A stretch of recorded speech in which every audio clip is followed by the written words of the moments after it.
Mi chiamo Rita Cattaneo, sono una responsabile del Comune di Milano di servizi asili nido e scuole dell'infanzia, in particolare 3 scuole dell'infanzia e un asilo nido. Asilo nido 3-0-3 anni, scuole dell'infanzia 3-6 anni. Il discorso del materiale, come viene scelto, l'acquisto del materiale che c'è all'interno delle scuole, diciamo che principalmente della scelta del materiale se ne occupano gli educatori, facendo un pensiero sui bambini che hanno all'interno della classe e un pensiero su quello che hanno intenzione, diciamo sulla progettualità e sul lavoro che hanno intenzione di fare con i bambini. Per cui il materiale è quello neutro, che va dalle tempere alle colle, quindi il materiale didattico per lavorare insieme ai bambini, per produrre, per creare delle situazioni che i bambini hanno nel loro immaginario, rispetto anche a quello che leggono, a quello che raccontano. I bambini realizzano naturalmente delle cose, dei prodotti, ma sulla loro fantasia.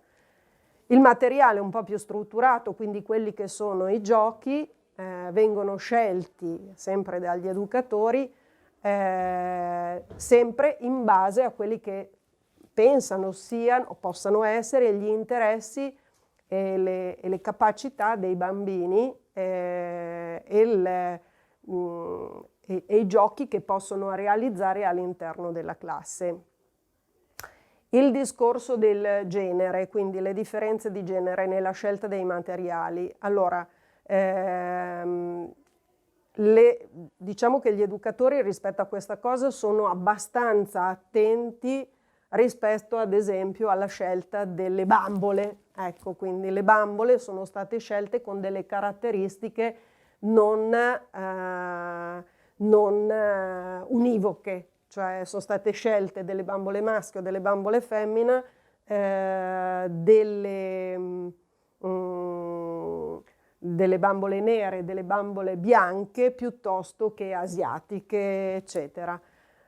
Non c'è, ad esempio, il discorso della bambola diversamente abile, quindi con delle caratteristiche di disabilità, ma abbiamo anche verificato che nei cataloghi, ad esempio, che sono stati messi a nostra disposizione, questo ancora non c'è e quindi non... Devo dire che però in realtà, al di là di questa diversità, quindi di questa scelta, altri pensieri, quindi sulle differenze di genere, cioè la scelta di materiali tenendo conto delle differenze di genere, non è così... un'attenzione così, non ha ancora un'attenzione così grande, almeno questo rispetto al discorso dei miei servizi. Cioè si pensa in generale ai giochi che possono essere utili.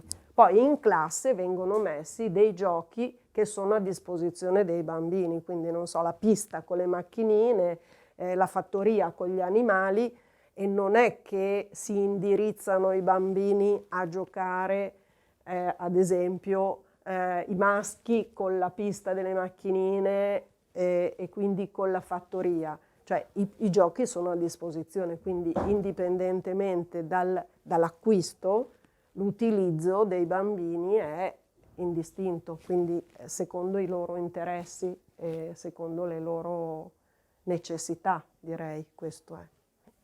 Sì, allora ci sono, diciamo, tra gli educatori ci sono delle educatrici o educatori che hanno maggiore attenzione rispetto alle differenze di genere e quindi che utilizzano i libri non solo per essere letti così come sono, ma fanno delle variazioni. Voi avete conosciuto Tania? Ecco, ha molta attenzione rispetto a questo argomento. Quindi con i bambini, ai bambini fa delle domande che possono essere significative per chi vuol fare, quindi con la scelta libera, la principessa o il cavaliere, leggendo un libro tradizionale magari di principesse, a quel punto qualsiasi bambino può rispondere io voglio fare la principessa e questo viene accolto e accettato.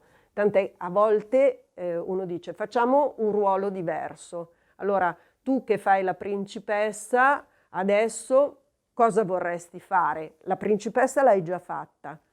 Adesso cosa vorresti fare? E quindi nella storia ci sono altri personaggi, quindi diciamo, siccome questo ruolo l'hai già svolto, adesso cerca un ruolo che non hai ancora fatto. Quindi questo potrebbe essere significativo perché una bambina provi non sempre a fare la principessa. Quindi i libri si possono, anche quelli tradizionali, trattare in maniera diversa. L'importante è che l'adulto abbia un po' l'illuminazione, cioè abbia la capacità di rendere ai bambini un qualcosa di diverso che magari fino a quel momento loro non avevano mai guardato.